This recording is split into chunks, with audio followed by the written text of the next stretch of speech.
It was founded on a single principle. The auditor's independence is sacred. No amount of money could make Arthur Andersen certify accounts he did not believe in. Then in 2001 the firm's partners were shredding documents at industrial scale to protect Enron. The firm that stood for independence destroyed itself protecting a fraud. This is Arthur Andersen. It was founded in 1913 and for most of its nearly 90 years it was regarded as the gold standard of American auditing. The firm whose name on a set of accounts was supposed to mean something. And it had grown into one of the 5 largest accounting firms in the world with 85,000 employees and offices in 84 countries and revenues of approximately $9.3 billion, and then in 2002 it was convicted of obstruction of justice for shredding documents related to the Enron investigation, and the conviction, later overturned by the Supreme Court, was enough to destroy it entirely because no company or regulator would hire an auditor that had been criminally charged, and Arthur Andersen, one of the most prestigious professional services firms in the world, ceased to exist within months of the indictment. And the story of how it happened is a story about the slow corruption of a professional culture and about what happens when the commercial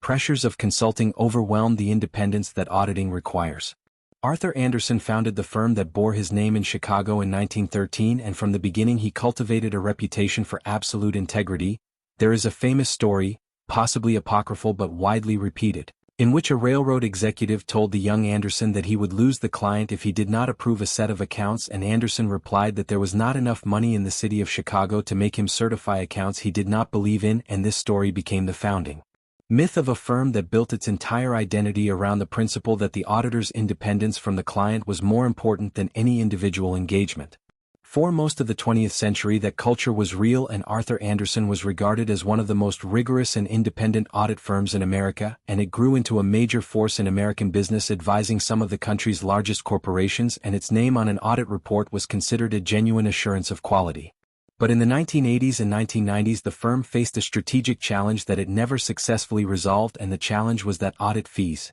the traditional revenue of accounting firms, were under intense competitive pressure and margins were declining, and the real growth in professional services revenues was coming from management consulting and technology advisory and tax planning and other non-audit services, and Arthur Andersen's consulting business, which eventually became a separate entity called Accenture, was generating far more revenue and growth than the traditional audit practice, and this created a structural tension that slowly corroded the firm's independence culture. The problem was that audit clients were also consulting clients, and the firm's partners, whose compensation was tied to total revenues generated from their client relationships, had strong financial incentives to maintain good relationships with audit clients and to avoid the kind of aggressive challenge to management representations that genuine independence requires, and this conflict of interest was present across the industry, but at Arthur Andersen it appears to have been particularly acute. The Enron relationship illustrated this perfectly, and Arthur Andersen had been Enron's auditor since 1985, and by 2000 it was collecting approximately $1 million per week in combined audit and consulting fees from Enron, and the audit team assigned to Enron was embedded inside Enron's Houston offices, and members of the team regularly moved between working at Arthur Andersen and working directly for Enron, a revolving door that made genuine independence essentially impossible, and the firm signed off on Enron's accounts year after year. Accounts that featured the complex special-purpose vehicles and off-balance sheet arrangements that ultimately concealed billions in losses and liabilities, and the Arthur Andersen partners who reviewed and approved Enron's accounting treatments were aware of the complexity and the risk and signed off anyway. When Enron began to collapse in late 2001 and the Securities and Exchange Commission opened an investigation into Enron's financial reporting, Arthur Andersen's Houston office, under the direction of senior partner David Duncan, began shredding documents related to the Enron engagement, destroying paper documents and deleting electronic files at a pace that prosecutors later described as an industrial-scale document destruction operation. And when the SEC formally issued a subpoena for Enron-related documents, the shredding continued for a period before it was finally halted.